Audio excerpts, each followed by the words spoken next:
Hello, welcome to another Fantasy Premier League video. My name is Steve, and today we're going to be discussing Andy Robertson versus Diaz.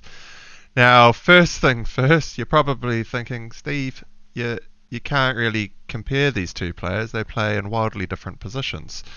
And typically you would normally be right, but given that Liverpool have such an epic start to the FPL campaign this year, I am assuming that most teams will have all three Liverpool lined up at the outset.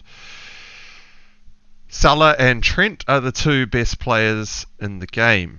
A lot of fantasy managers out there have them as locks in their teams, and for some very good reasons. I thought I'd cover them very briefly here. I have mentioned in the past that they are just locks, chuck them in your team, but I thought I'd give you a couple of reasons as to why these guys are so worth their value. Now, to start with Salah, top scorer in the top point scorer in fantasy last year. The reason for this is the man's a machine. He's selfish, he shoots on sight, and he scores goals. He's on pens for Liverpool, we think. He's still on pens. Nunez has obviously joined Liverpool this year and has played a pre-season game in which he banged 4 goals for Liverpool, which was epic. Great for a new striker joining a new team. Strikers live on form. Having been a striker in my career of past, you do get used to the feeling of scoring goals, and if you have not scored a goal in a little while as a striker, it does play on your mind and it does start to creep into your game. So the fact that he has already gotten off the mark in such an epic way is great for the lad and looking really good for Liverpool, and they will move forward to score goals as a result. Now, in the first goal that he did score in that 4-0 4 goals that he claimed in his pre-season friendly. The first one was a penalty. Salah was on the pitch, but in all things considered, I'm pretty sure Salah just gifted the penalty to Nunez in order for him to get off the mark for his new club and get him into that goal-scoring feeling mood. So I would suspect that Salah is still on pens, even though Nunez has a better record on penalties than Salah. Salah's still the talisman in the team, and he will not be so gracious, I don't think, throughout the Premier League season, simply because these guys get paid for their output. Salah's basically giving away money when it all boils down to giving away a penalty. They're paid based on stats. They're paid based on bonuses through the clubs. There's all sorts of contractual things around how many goals you score and all sorts. So if you've got that number one pen spot, it's very rare that you're actually ever going to want to give it up unless you start missing. And there is a little bit of risk here. Nunez has never missed a penalty. He's taken 11, I think. Never missed one. Whereas Salah has taken 27 and missed 2 or 3. So in percentage terms, Nunez is better, even though he has taken less than half of the penalties that Salah has scored. Anyway, that's why Salah is a lock in my team. Trent, very brief overview of him. Liverpool will keep clean sheets. They will keep probably about, I don't know, half the games, I would say. They'll probably get a clean sheet there and thereabouts. So you can largely bank on 4 points for the likes of anyone across the back line at Liverpool. However, Trent comes with a whole bunch of ways to score points. He's on corners. He is on direct free kicks. And not only is he on direct free kicks, he's actually really good at direct free kicks and will score goals from them. He is also an assist machine. He bombs up the wing and will drill a ball in accurately to the players that are floating around in the box, or he'll get right down to the byline and cut a ball back. He is an absolute machine when it comes to FPL points, and that is why they are the two best players in the FPL game, and why they are a lock in my team and many other managers. So therefore, if you want to maximize your Liverpool potential output, there's only one spot left, and that's why I think Andy Robertson versus Luis Diaz is a valid conversation to have.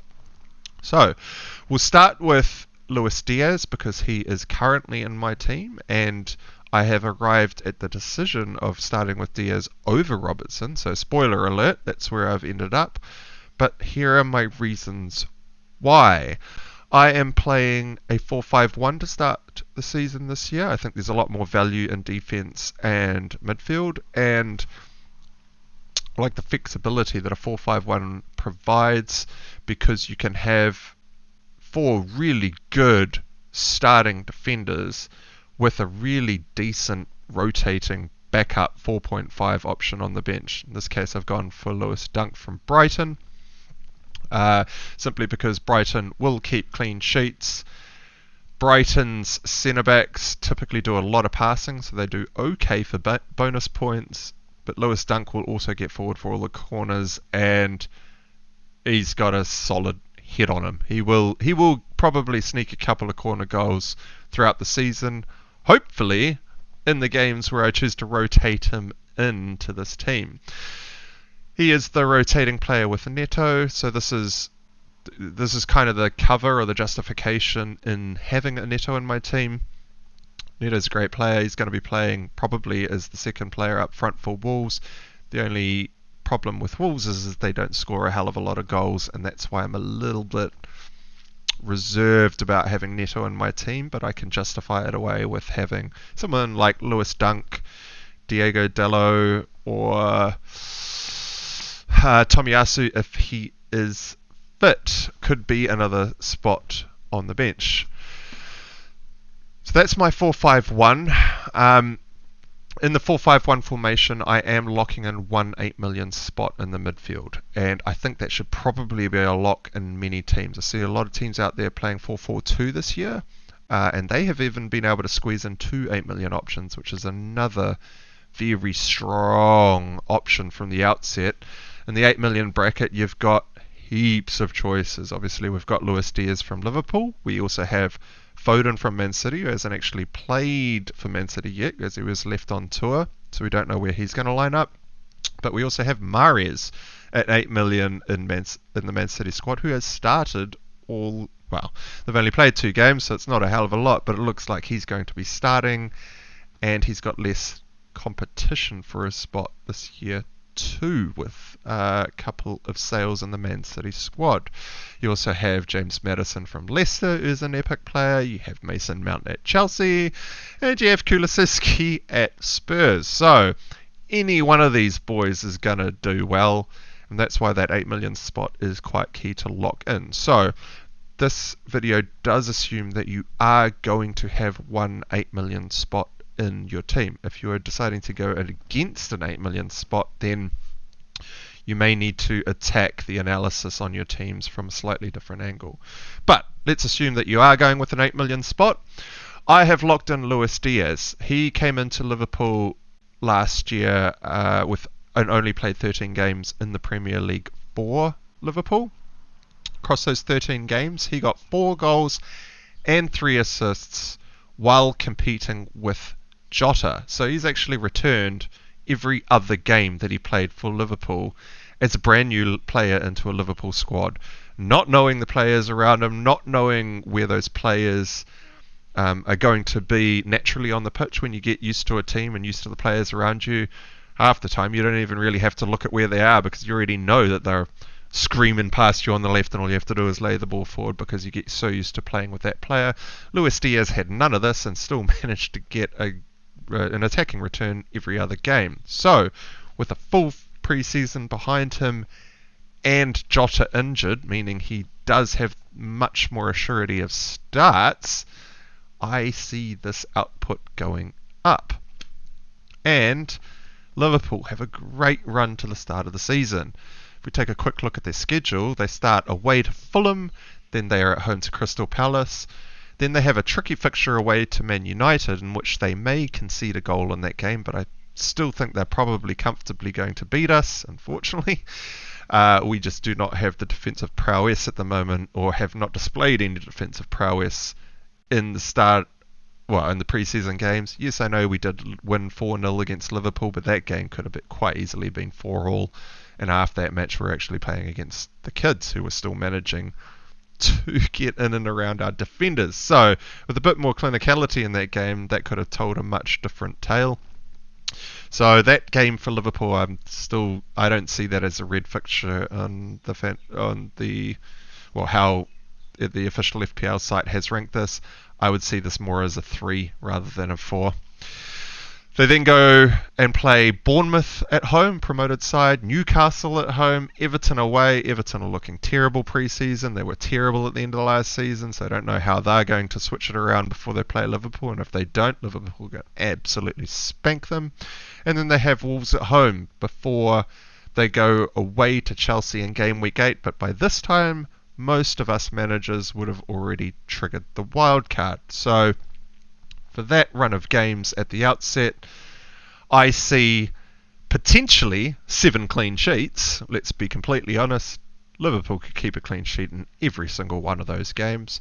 However, I see that they are probably going to score 2 or 3 goals per match in each of those games. And so the average, let's say an average output of 2.2 to 2.5 goals per game, means that Luis Diaz probably has a higher ceiling than Robertson. Excuse me. So if we do the reverse, or sorry, not the reverse, the alternative, and go without Luis Diaz, we'll go to the transfers page and I will slot in my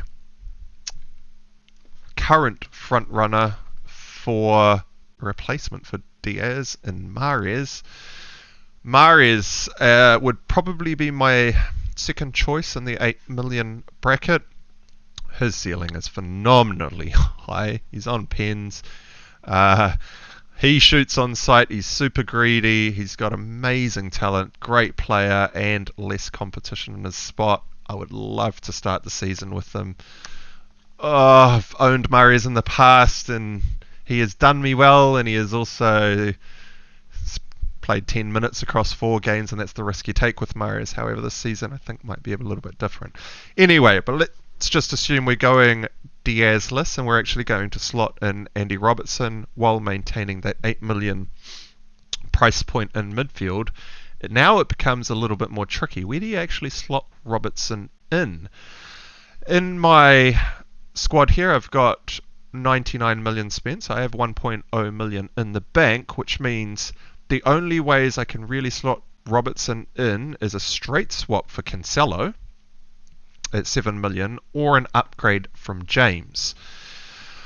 I do not want to switch out Cancelo. Cancelo, I think, has a higher ceiling than Robertson. Man City will keep a lot of clean sheets as well as Liverpool, but Cancelo is just way more attacking than Robertson. Cancelo loves to shoot. He's always in and around the box. He probably assist as many goals as Robertson this year, there and or thereabouts, but the man just loves to shoot. He's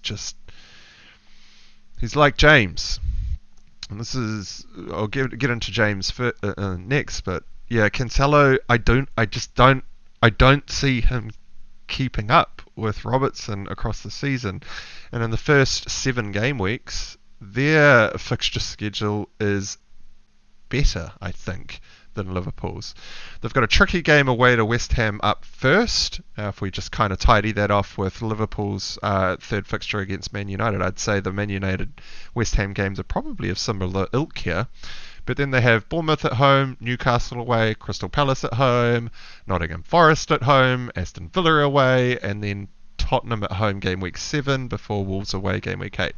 Now that game week 7 Tottenham fixture, yes, that probably makes the opening 7 fixtures for Man City more tricky than Liverpool.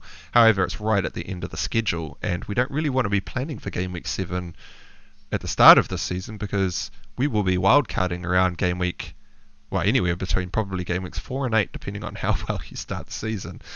So right through to game week, I wouldn't plan out to game week 7 at the outset yet. So that run of fixtures, those could all be clean sheets for Man City, and they could absolutely trounce their opponents. And so therefore, Cancelo, keeping his clean sheets, will also be sitting up with hopefully a couple of goals and maybe some assists to run through. So,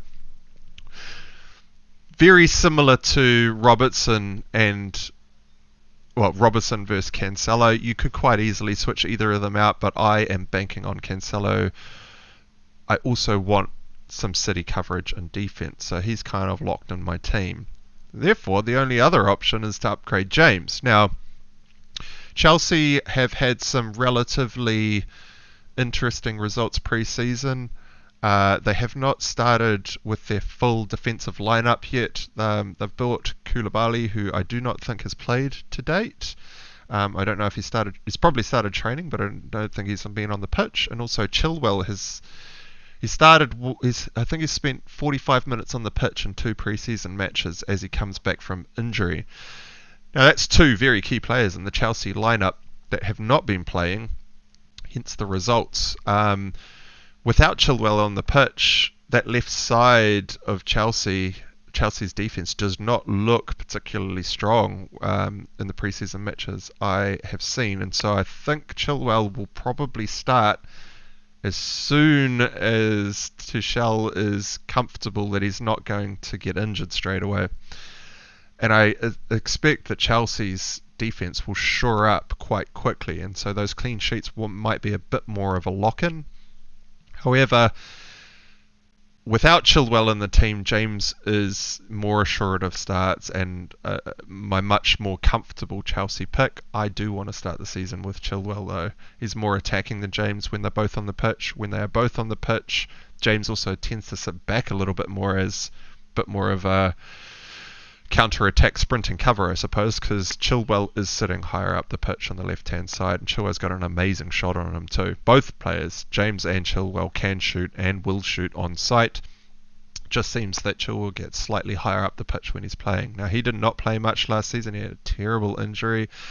He looks to be in the 2 45-minute appearances, in the 2 appearances that I've seen him play, he does look very good, very rapid, but I suspect he's still coming back to match fitness and carrying a little bit of a niggle, and so for the assurity starts, I'll be starting with James. Now, do I want to spend that extra 1 million to upgrade to Robertson in the place of Diaz? Not particularly. James has a higher ceiling than Robertson, I think. He is a more attacking individual than Robertson. Robertson gets very high up the pitch and will assist like crazy, but Robertson doesn't tend to shoot as often as James. And that's really where it all boils down to, is just those shots. James will shoot and he will get fantasy assists for rebounds, whereas Robertson will be more inclined to assist his teammate. And Robertson doesn't have, I would say, as clinical as a shot as James. James just seems to hit the ball a bit more true. And so for the extra million, although we probably get a bit more surety of clean sheets, at least from the outset, I think James's ceiling is still higher than Robertson.